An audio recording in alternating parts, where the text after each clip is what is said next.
बहुत बहुत स्वागत है आपका टाइम्स नाउ नवभारत के डिजिटल प्लेटफॉर्म पर। आपके साथ मैं हूं राकेश पांडे और आज का दिन बड़ा है। बड़ा दिन इसलिए क्योंकि आज गुजरात हिमाचल विधानसभा चुनाव के नतीजे आएंगे। इसके साथ ही यूपी में जो 3 जगहों पर उपचुनाव होने हैं उनके भी नतीजे आएंगे और अब रुझान आने शुरू हो चुके हैं। लेकिन उससे पहले नैना हमारी सहयोगी भी हमारे साथ जुड़ेंगी और हम दोनों मिलकर जो नतीजे हैं वो आपके सामने रखेंगे। तो सबसे पहले तो नैना बहुत बहुत आपको गुड मॉर्निंग। और आज देखिए गुड सुबह सुबह मॉर्निंग। आपको की वजह से बिल्कुल गुड मॉर्निंग राकेश, आपको भी और जो टाइम्स ऑफ भारत के इस डिजिटल प्लेटफॉर्म पे जुड़ रहे हैं सभी व्यूअर्स को भी।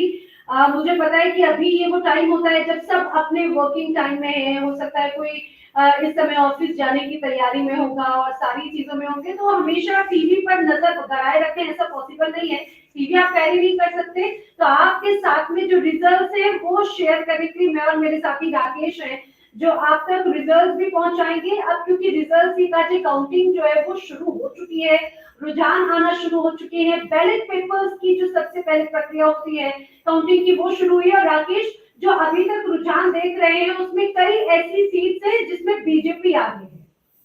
निश्चित तौर पर। लेकिन सबसे पहले जो दर्शक इस वक्त हमारे साथ जुड़े हैं उनके लिए सबसे बड़ी खबर नैना बता दें कि बीजेपी ने शुभ अंक जो होता है 101 पार कर लिया है। गुजरात के जो रुझान आए हैं उनमें, हालांकि ठीक है बैलेट पेपर की गिनती है, बीजेपी 101, कांग्रेस 23, आम आदमी पार्टी 3 सीटों पर आगे चल रही है। वहीं हिमाचल की अगर बातचीत कर ले तो जबरदस्त जो हमने एग्जिट पोल में दिखाया था कि कांटे की टक्कर होगी, वो कांटे की टक्कर बीजेपी और कांग्रेस में दिख रही है। बीजेपी 20 सीटों पर लीड कर रही है, कांग्रेस 19। और देखिए बात करते करते ये मुकाबला 20-20 यानी पूरी तरीके से 50-50 का ये मुकाबला है नैना। बिल्कुल, और सबसे खास बात ये है राकेश, जो अभी तक हम देख रहे थे कि खासतौर से अगर कांग्रेस की बात की जाए तो भले ये कहा जाता है कि जो अर्बन एरियाज हैं वहां पर बीजेपी का होल्ड अच्छा है, लेकिन रूरल एरियाज में अभी भी कांग्रेस की अच्छी पकड़ है। लेकिन अगर हम हिमाचल की बात देखें तो जो हम लगातार रैली देख रहे हैं उसमें शिमला रूरल में भी बीजेपी लीड कर रही है। बार बार ये रिवायत कही जाती है खासतौर से हिमाचल प्रदेश के लिए, कहा जाता है कि हमेशा यहाँ पर एक अलग सिस्टम है, जो अदला बदली वाला जो एक पैटर्न है वो नजर आता है। लेकिन इस बार जो एग्जिट पोल्स है वो कांटे की टक्कर बताते हैं और अब जो लेकिन रुझान नैना आ रहे नैना हैं उसमें मैं बीजेपी सबसे लीड कर पहले रही है। आपसे जानना चाहूंगा कि जो अभी आंकड़ा 100 के पार चला गया है, आप तो बुलेट की सवारी करके आई हैं, गुजरात में आप घूम कर आई हैं। 105 बीजेपी और जो हमने एग्जिट पोल में दिखाया और जो उन्होंने कहा कि अब तक की सबसे बड़ी जीत मिलेगी, क्योंकि 2017 में पाटीदार आंदोलन था, 2017 में 99 सीटों पर रुक गई थी बीजेपी। इस बार क्या उतनी बड़ी जीत मिलेगी जो बीजेपी का दावा है? और जो शुरुआती रुझान है, आपको अपनी बुलेट यात्रा में क्या महसूस हुआ? देखिए राकेश, मुझे लगता है कि 2017 के अगर हम परिणामों को देखें तो हालांकि इसमें कोई शक नहीं है कि पिछले बार के मुकाबले, चाहे 2017 और 2012 के मुकाबले या उसके पहले के चुनाव में, भले ही 27 सालों से बीजेपी गुजरात में रूलिंग पार्टी के तौर पर रही है, लेकिन हमें ये जरूर देखने को मिला है कि हमेशा जो सीट्स है वो कमतर होती चली गई। और 2017 में इसके चुनाव में तो मान के चलिए कि वो ट्रिपल डिजिट जो था वो डबल डिजिट में आया। उसके रीजन कई थे। एक रीजन पाटीदार आंदोलन तो था जिसकी एक नाराजगी और उसकी हवा एक नजर आ रही थी। लेकिन राकेश, सबसे महत्वपूर्ण बात ये, प्रधानमंत्री नरेंद्र मोदी जो वहां पर गुजरात के पहले मुख्यमंत्री थे, उनके पीएम बनने के बाद में पहला चुनाव था जब उनकी, ये कहा जाए कि उनके बगैर होता। हालांकि अभी भी हमने देखा कि मुद्दे दूसरे हो जाते हैं गुजरात में, लेकिन अभी भी पार्टी अगर देखा जाए तो लोगों के लिए बीजेपी मतलब मोदी है। मैंने जब लोगों से पूछा कि आपको क्या माहौल लग रहा है, बोलते मोदी आएंगे। मैंने बोला भाई मोदी जी तो अब पीएम बन चुके हैं, वो तो गुजरात से आगे बढ़ चुके हैं, तो बोलते नहीं हमारे लिए बीजेपी मतलब मोदी, गुजरात मतलब मोदी। आप ये मान के चलिए एक तरफ तो उनका भरोसा है। लेकिन कई ऐसे एरियाज भी है राकेश जहाँ पे ये लगता था कि शायद आम आदमी पार्टी की जब एंट्री हुई है तो यहाँ पर ये जो पूरा मुकाबला है बड़ा इंटरेस्टिंग होगा। स्पेशली महंगाई के मुद्दे पर जो महिलाएं हैं वो काफी ज्यादा इस चीज को लेकर अग्रेसिव, वो काफी वोकल थी। दूसरी तरफ लेकिन उनको जब भी सुरक्षा की बात होती है तो हम सभी जानते हैं कि गुजरात सबसे ज्यादा सेफेस्ट स्टेट में से एक माना जाता है, कि रात में अगर 2 बजे भी अगर महिलाएं निकल रही है तो वो सुरक्षित है। तो ये लोगों के मन में जरूर है, सेफ्टी पॉइंट ऑफ व्यू से उन्हें कंसर्न बहुत अच्छा पता है। तीसरी इंपॉर्टेंट बात ये कि जब हमने लोगों से पूछा कि भाई दिल्ली मॉडल गुजरात में चलेगा क्या, क्योंकि आम आदमी पार्टी बार बार फ्री बिजली पानी वाला जो दिल्ली में मॉडल अपनाया था वो यहाँ पर अपना रहे। कुछ लोग जो महंगाई से परेशान है वो भी जो रूरल एरियाज वाले, यानी कि रूरल एरियाज जो कांग्रेस की वोट बैंक थे। लेकिन कई लोग ऐसे, उनका कहना है कि भाई हम गुजरात वाले हैं, हम मेहनत करके खाकी कमाकर वही करेंगे, हमें फ्री मॉडल नहीं चाहिए। तो कई जगहों पर ये भी बड़ा एक इंटरेस्टिंग है। अब ठीक है। ये देखना लेकिन वाक़ई में नैना जरा दिलचस्प जरा आगे बढ़े उससे पहले आप देखिए जो टैली है, एक बार फिर से बता दें, हिमाचल में तो जबरदस्त फाइट है, 22-20 का मुकाबला है। गुजरात में बीजेपी बहुत आगे निकल रही है, शुरुआती रुझानों में 111 सीट पर आगे बढ़ रही है। और इसके साथ ही जो लोग आप हमें देख रहे हैं, चूंकि डिजिटल प्लेटफॉर्म है और डिजिटल प्लेटफॉर्म की खूबसूरती की आप उसी तरीके से हमसे भी आप संवाद कर सकते हैं। आप अपनी बातें, कोई सवाल हो, नैना गुजरात घूम कर आई है, उनके अनुभव के बारे में आपको कुछ जानना हो या फिर जो रुझान है उसको लेकर नैना से कोई सवाल हो तो वो आप जरूर कमेंट बॉक्स में डाल सकते हैं, हम उस बातचीत को लेंगे। लेकिन वडोदरा से बीजेपी आगे, रावपुरा से बीजेपी आगे, इसके अलावा गोधरा बोरसाट से कांग्रेस आगे, गोधरा से बीजेपी आगे, साबरमती से बीजेपी आगे, ये अलग अलग जगहों पर। इसके साथ ही मांझापुर है, यहाँ पर मजरा सीट है। अमरेली से हालांकि गुजरात में कांग्रेस लीड कर रही है, भुज में कांग्रेस लीड कर रही है, अकोटा चैतन्य देसाई है बीजेपी से, वो लीड कर रहे हैं। रिबाबा जडेजा, और ये एक नाम पर चर्चा इसलिए नैना क्योंकि ये एक वीआईपी प्रोफाइल इनकी, रविंद्र जडेजा क्रिकेटर, उनकी पत्नी रिबाबा जडेजा, वो आगे चल रही है। दूसरी तरफ हम देख रहे हैं गोधरा, गोधरा में अभी भी यहाँ पर बीजेपी लीड कर रही है, ये भी अपने आप में बड़ा इंटरेस्टिंग है राकेश। और दूसरी तरफ हमने कई ऐसी सीट देखी है जहाँ पे अभी तक जो इलेक्शन के पहले टफ माना जा रहा था, चाहे बात हम वडोदरा सीट की देखें तो वहां पर एंटी इनकम्बेंसी तो छोड़िए, बल्कि यहाँ पर जब टिकट काटे गए तो जो पहले बीजेपी के विधायक थे वही बागी हो गए थे, वही नाराज हो गए थे, और वो भी बीजेपी का साथ छोड़कर निर्दलीय चुनावी मैदान में थे। हालांकि उनके बारे में ये जरूर कहा जाता है कि वो अपने आप में इतने, मधु श्रीवास्तव जैसे उनमें से एक नाम है, उनके लिए कहा जाता है कि वो अपने आप में इतने ज्यादा एक सशक्त और मजबूत ऐसे कैंडिडेट हैं कि वो चाहे बीजेपी की तरफ जाएंगे तो बीजेपी को जीत दिलाएंगे, कांग्रेस की तरफ जाएंगे तो कांग्रेस को जीत दिलाएंगे, वो अपने आप में जीत, चर्चा पर से जीत की गारंटी कही जाती है। लेकिन इस बार अगर वडोदरा से फिलहाल जो अभी सामने आ गए हैं रुझान, उसमें तो ये लगता है कि बीजेपी मैंडेट की तरफ है। दूसरी तरफ सूरत भी बड़ा इंटरेस्टिंग है राकेश। सूरत के लिए बराचा सीट माना जा रहा था कि आम आदमी पार्टी के लिए वो एक वन साइडेड है, लेकिन फिलहाल मुझे अभी ऐसा होता हुआ नजर नहीं आ रहा। सूरत इसीलिए बहुत ज्यादा इंपॉर्टेंट है क्योंकि चाहे बात अगर हम बड़े नेताओं की करें, एक बड़ा मंत्रिमंडल का जो हिस्सा है वो सूरत से आता है गुजरात में बीजेपी के लिए। दूसरी तरफ आम आदमी पार्टी के जो प्रदेश अध्यक्ष हैं वो यही सूरत यहाँ से विधानसभा में चुनावी मैदान में है। गुजरात बीजेपी के जो अध्यक्ष हैं वो भी यहीं से चुनावी मैदान में, तो सूरत सबसे इंटरेस्टिंग और साख की लड़ाई वाली सीट है निश्चित तौर पर। और आप देखिए लोगों के सवाल भी आने लगे। विक्रमगंज से हार्दिक पटेल की क्या पोजीशन है, जामनगर का बताइए। महादेव कह रहे हैं, विरामगाम से। हाँ हार्दिक हाँ पटेल। बिल्कुल, हाँ बिल्कुल। वहां से हार्दिक पटेल की क्या सिचुएशन है। महादेव कुमार कह रहे हैं कि इनको लग रहा है कि कांग्रेस की स्थिति बेहतर है। देखिए जैसे जैसे जो सीटों की जानकारी हम तक आ रही है, हालांकि रामराम और जामनगर को लेकर अभी पुख्ता जानकारी नहीं है, थोड़ी देर में जैसे हम तक इंफॉर्मेशन आती है वो जरूर बताएंगे। लेकिन वडोदरा रावपुरा यहाँ से आई जो हमने पहले आपको बताया। इसके अलावा साबरमती की जानकारी हमारे पास है, गोधरा की जानकारी है, बोरसाट की जानकारी हमारे पास है जहाँ से कांग्रेस लीड कर रही है, गुजरात की मांझलपुर से बीजेपी लीड कर रही है। इसके अलावा अमरेली का हमने आपको पहले बता दिया, सूरत से हर्ष सांघवी, और हर्ष सांघवी के बारे में चर्चा अलग से जरूर होगी क्योंकि सबसे ज्यादा डिपार्टमेंट गुजरात के गवर्नमेंट में इनके पास है। करण से बीजेपी लीड कर रही है, भुज से कांग्रेस लीड कर रही है, नाडियाड से बीजेपी लीड कर रही है, रिबाबा जडेजा का हमने पहले आपको बता दिया, राजकोट मेहसाणा यहाँ से बीजेपी, सीएम भूपेंद्र पटेल आगे चल रहे हैं। हिमाचल शिमला में रूरल के जो इलाके हैं शिमला के, वो वहां से बीजेपी लीड कर रही है, जयराम ठाकुर जो सीएम है वो खुद लीड कर रहे हैं। रामपुर से बीजेपी लीड कर रही है। और देखिए ये एक दिलचस्प है, थोड़ी सी नैना, जो हम सुबह चर्चा कर रहे थे, यूपी में 3 जगहों पर उपचुनाव है, रामपुर, मैनपुरी और खतौली। रामपुर आजम खान का इलाका, उनकी विधायकी चली गई है, और जो फ्रस्ट्रेशन उनकी बातों में था, उनके बयानों में था, वो शायद उन्हें इस बात का एहसास था कि ये जो जमीन है वो फिसल चुकी है, और इसीलिए वो बयान ऐसे उजरूद दे रहे थे। अब वहां से बीजेपी आगे चली है। मैनपुरी का देखना भी बड़ा दिलचस्प रहेगा। बिल्कुल, मैनपुरी भी अपने आप में बहुत इंटरेस्टिंग है क्योंकि यहाँ पर ये कहा जाता है कि समाजवादी पार्टी का गढ़ एक तरह से वो सीट मानी जाती है। खासतौर से मुलायम सिंह यादव के निधन के बाद में ये सीट और भी ज्यादा इंपॉर्टेंट हो जाती है। भले दिनकर यादव यहाँ से चुनावी मैदान में हो, लेकिन इतनी राहें आसान मुझे तो फिलहाल नजर नहीं आती है राकेश, क्योंकि यहाँ पर बीजेपी की तरफ से भी एक अच्छी चुनौती तो दी गई है। दूसरी चीज, एक तरफ हमें ये भी जरूर मानना पड़ेगा कि यहाँ पर ये सीट इम्पोर्टेंट बहुत ज्यादा है, खासतौर से अखिलेश यादव के नेतृत्व को लेकर, समाजवादी पार्टी के अस्तित्व और लड़ाई को लेकर भी, कि आने वाला जो राजनीतिक भविष्य है वो किस दिशा की तरफ जाएगा। क्योंकि अब एक तरह से मोराल भी कहा जाए तो वो भी बहुत इंपॉर्टेंट हो जाता है, खासतौर से पार्टी कार्यकर्ताओं के लिए भी। ये जीत समाजवादी पार्टी के लिए इसीलिए भी अपने आप में बहुत ज्यादा जरूरी है, क्योंकि चाहे बात हमने पिछले उपचुनावों में देखा, विधानसभा चुनावों में तो जो कंडीशन रही है खासतौर से समाजवादी पार्टी की, वो नजर आई ही। और अब ये सीट भी अगर चली जाती है फर्ज कीजिए, तो ये एक बहुत बड़ा क्वेश्चनेबल एक सीट भी रह जाएगी, खासतौर से अखिलेश यादव के नेतृत्व को लेकर, और खासतौर हालांकि से जो क्योंकि अभी वो एक जामनगर का पूछ रहे थे उनके लिए मैं बता दूं, जो जानकारी है जामनगर उत्तर और दक्षिण की जानकारी आ गई है, वहां से बीजेपी आगे चल रही है। अरे वाह, तो जिनको जो जानना था वो जरूर समझ रहे होंगे जामनगर में किस तरह से प्रभाव है प्रधानमंत्री नरेंद्र मोदी का, ये हम सभी जानते हैं। यहाँ के आसपास के जो इलाके हैं वहां पर भी अच्छा खासा प्रभाव माना जाता है, तो इसमें तो एक कोई शक ही नहीं है।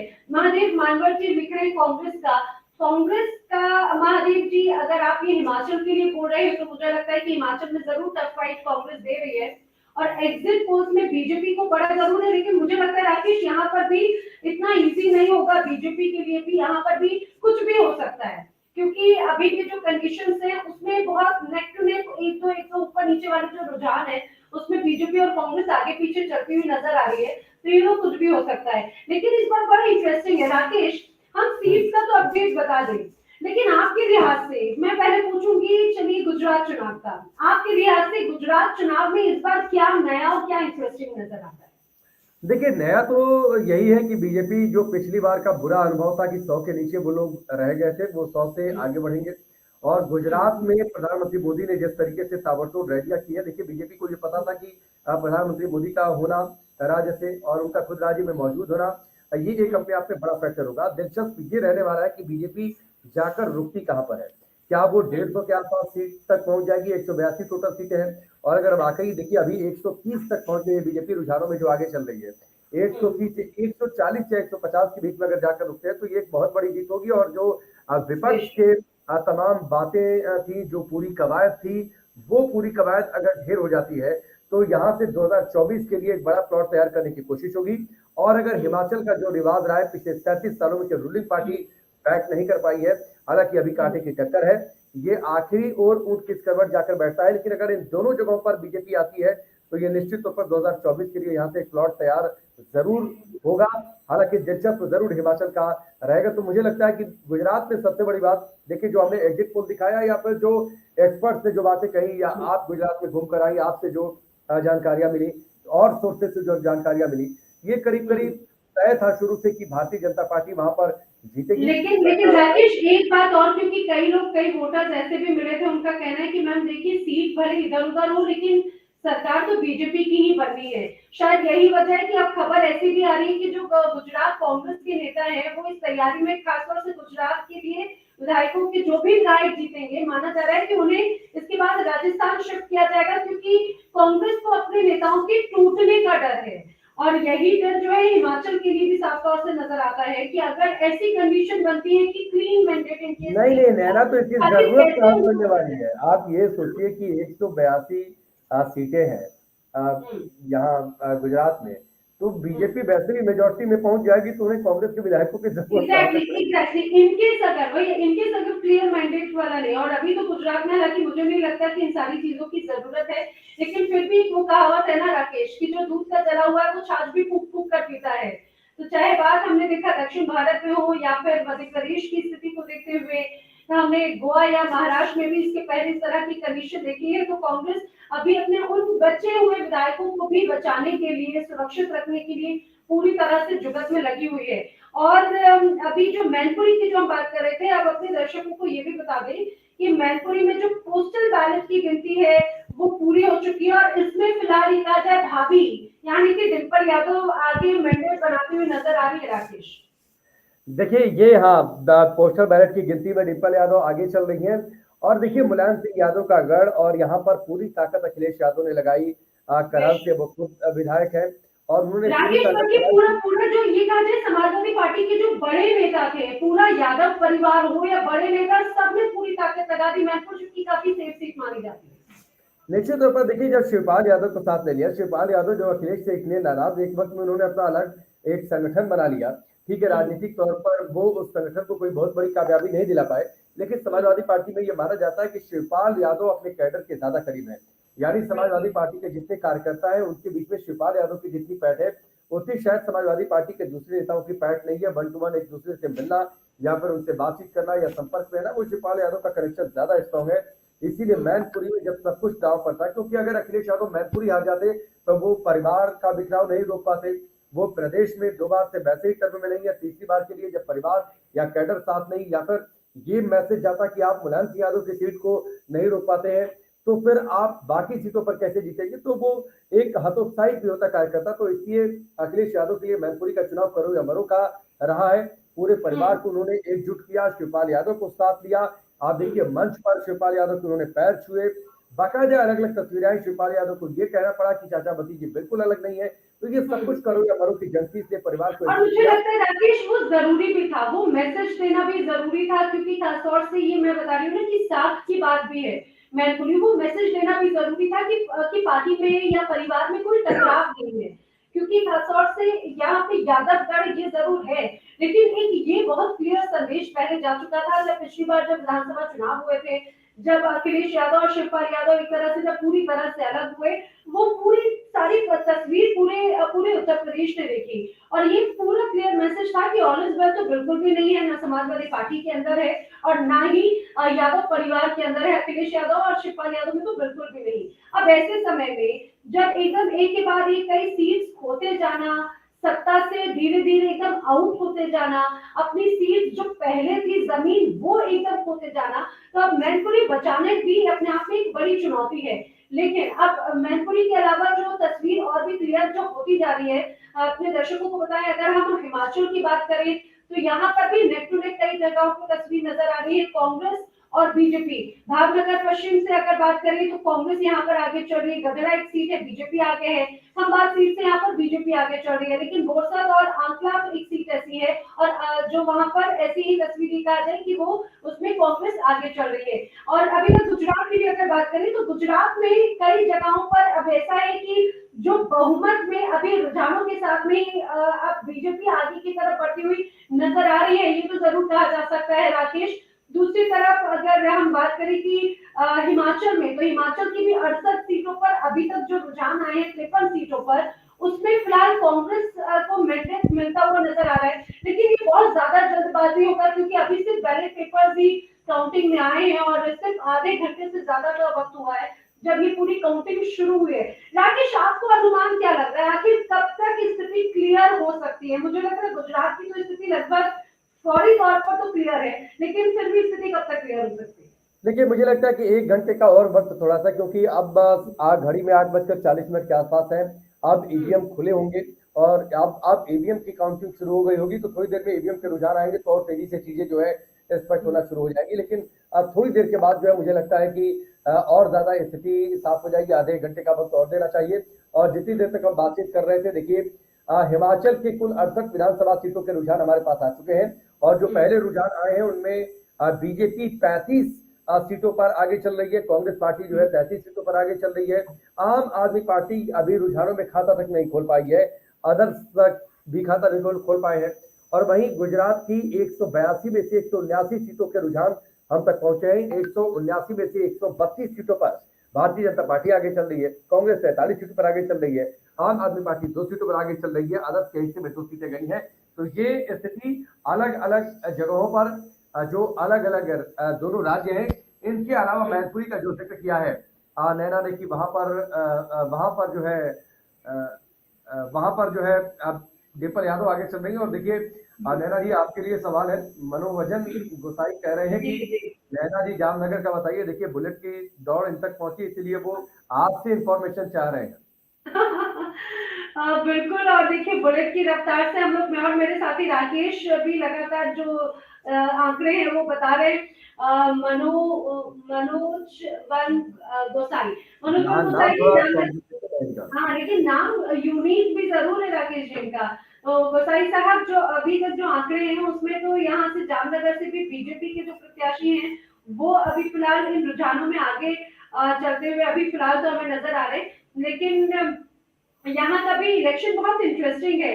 अगर मनोज जी अगर आपको मेरी आवाज आ रही है तो आप जरा कमेंट सेक्शन में जरूर बताइएगा। आप जामनगर का बार बार पूछ रहे हैं, मुझे लग रहा है कि आप शायद यहीं के रहने वाले हैं या फिर आप यहाँ से जरूर कनेक्टेड हैं। इस बार इलेक्शन में यहाँ के लिए लोगों ने मुद्दे किस मुद्दे को ध्यान में अच्छा, रखते हुए वोट डाला वीरमगंज है वो से जरूर हार्दिक पटेल बताइएगा। को लेकर जानकारी है नैना, वो पीछे चल रहे हैं।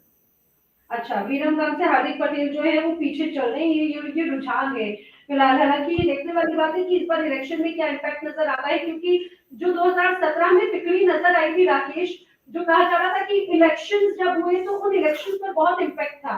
लेकिन अब जो दो साथी थे इस तिकड़ी में से, तो दो साथी थे वो बीजेपी चले गए, एक साथी जो थे वो अभी भी लगातार डटे हुए हैं, आवाज जो है वो अपनी बुलंद किए हुए हैं। लेकिन क्या वो इस बीच आगे बढ़ते हुए नजर आएंगे, ये देखना वाकई में बहुत ज्यादा इंटरेस्टिंग होगा। हार्दिक पटेल जो है बीजेपी की तरफ से अभी फिलहाल वो पीछे चल रहे हैं, कितना इंटरेस्टिंग होगा ये जरूर देखने वाली बात है। लेकिन सबसे इंटरेस्टिंग होगा नैना, आप देखिए हिमाचल, क्योंकि गुजरात में अगर यही तस्वीर साफ होती है, आप बीजेपी मेजोरिटी मेजोरिटी पा जाती है जो रुझानों में दिख रहा है, तो गुजरात में तो पिक्चर क्लियर रहेगी। लेकिन हिमाचल में आप देखिए टफ फाइट है, 36-32 चल रहा है। और अब तक कांग्रेस के जो नेता हैं, उनकी ओर से स्टेटमेंट भी आने लगे हैं कि हिमाचल के नतीजों रुझानों पर हमारी नजर है, और जीत के अगर करीब रहते हैं तो विधायकों को दूसरे राज्य में शिफ्ट किया जाएगा। हिमाचल के जो पर्यवेक्षक है छत्तीसगढ़ के मुख्यमंत्री, वो पहुंच सकते हैं तुरंत वहां पर, क्योंकि एक अलग अलग जगहों से कांग्रेस डरी हुई। गोवा में जो हुआ था कि सीटें ज्यादा, उसके बावजूद जो है भारतीय जनता पार्टी सरकार बनाकर लेकर चली जाती है। तो बहुत सारे अनुभव कांग्रेस पार्टी के ऐसे रहे हैं जिससे उनके दांत पहले से खट्टे हैं, इसीलिए वो छाछ को भी फूंक फूंक कर पीना चाहते हैं। बिल्कुल, बेशक इसमें कोई शक नहीं है, क्योंकि यही बात हम पहले भी कर रहे थे राकेश की। खासतौर से अगर हम हिमाचल का देखें, हिमाचल की दरअसल ये एक तरह से एक रिवाज रहा भी है। अब यही बात है कि यहाँ पर दरअसल मुझे लगता है कि पहाड़ों की अपनी एक अलग परेशानियां, एक अलग मुद्दे होते हैं, अलग परिस्थितियां होती हैं, और चुनावी माहौल भी बहुत अलग होता है। लेकिन और यही वजह है कि सबसे महत्वपूर्ण यहाँ का, अगर जो चाहे बात हम क्लाइमेटिक वे में अगर देखें, या फिर यहाँ पर पलायन करना जो लोगों के लिए सबसे बड़ा इश्यू हो जाता है, यहाँ पर पानी की दिक्कत बहुत ज्यादा होती है। तो यहाँ के जो मुद्दे होते हैं वो बेसिक मूलभूत वाली चीजों के साथ में होते हैं, और लोग जो है, लोगों को ये बहुत अच्छे से पता है कि आखिर उन्हें किससे उम्मीदें हैं, कौन उनका काम करेगा। और शायद अगर निराशा होती है तो यहाँ के लोग बहुत ज्यादा सोचते नहीं है, अपने उस वोट के जरिए वो जवाब भी देते हैं। यही वजह है कि इस बार भी एक बार वही तस्वीर बनती हुई नजर आ रही है। लेकिन तभी 36 और 32 का ये जो गैप है बहुत ज्यादा दूर का नहीं है। Rakesh ji, neck to neck fight जरूर यहाँ पर नजर आएगी। हालांकि ये सिर्फ अभी 45 मिनट की रुझानों के अनुसार हम आपको बात बता रहे हैं। अगर यही रुझान परिणामों में कन्वर्ट होते हैं तो ये भी अपने आप में इंटरेस्टिंग होगा। अब ये जो आंकड़ा है रुझान का वो 35 बनाम 33 हो गया है, यानी 35 पे बीजेपी है तो 33 पे कांग्रेस है। अगर हम गुजरात की बात करें तो 126 सीटों के साथ में बीजेपी फिलहाल रुझानों में आगे है, कांग्रेस 51 सीटों में है, और आम आदमी पार्टी भी फिलहाल अपना खाता तो खोल चुकी है। लेकिन राकेश, अभी सिर्फ 3 सीटों पर आम आदमी पार्टी यहाँ पर बढ़त बनाने में लग रही है। आपको लग रहा है कि आम आदमी पार्टी का लगभग किस तरह की सीट का यहाँ पर अनुमान आपको लगता है?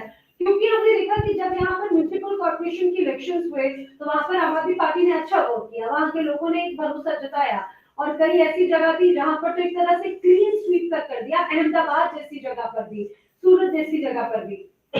तो क्या वही मैजिक आपको लग रहा है कि यहाँ गुजरात में विधानसभा इलेक्शन में नजर आ रहा है?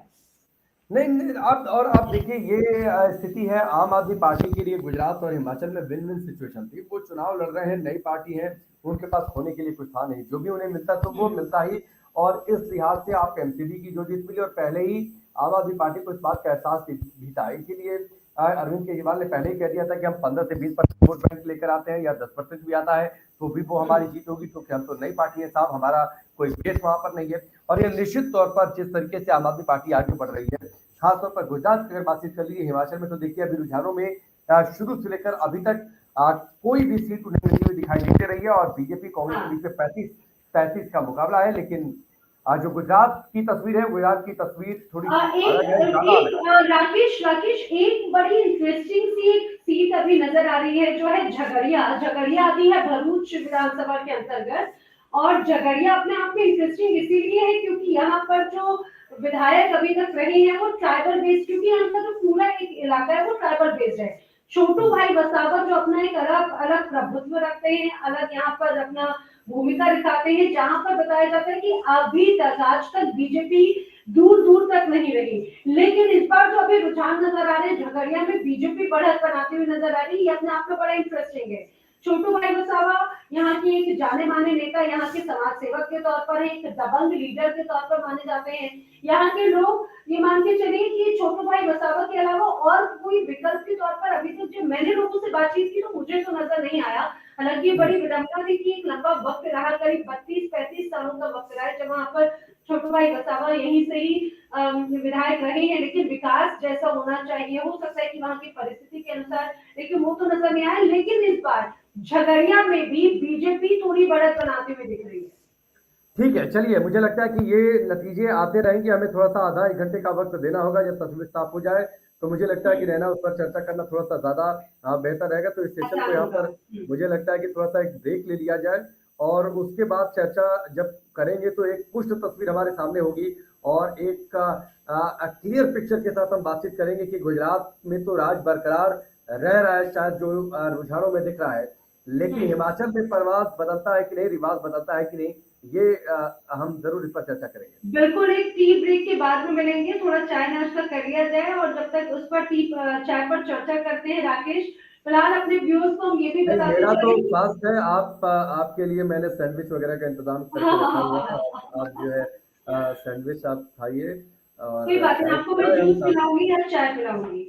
ठीक है। फिलहाल अपने व्यूअर्स को जरूर बताएं कि आप टाइम्स नाउ नवभारत पर हर एक एक खबर, एक एक आंकड़ा अपडेट लगातार आप देख रहे हैं। नाविका कुमार और सुशांत सिन्हा लगातार आपको वहां से अपडेट दे रहे हैं। मैं और मेरे साथी राकेश लगातार इस डिजिटल प्लेटफॉर्म के माध्यम से भी आप तक हर अपडेट पहुंचा रहे हैं। फिलहाल मुझे और राकेश को इजाजत दीजिए, जल्दी नए आंकड़ों के साथ में मुलाकात होगी।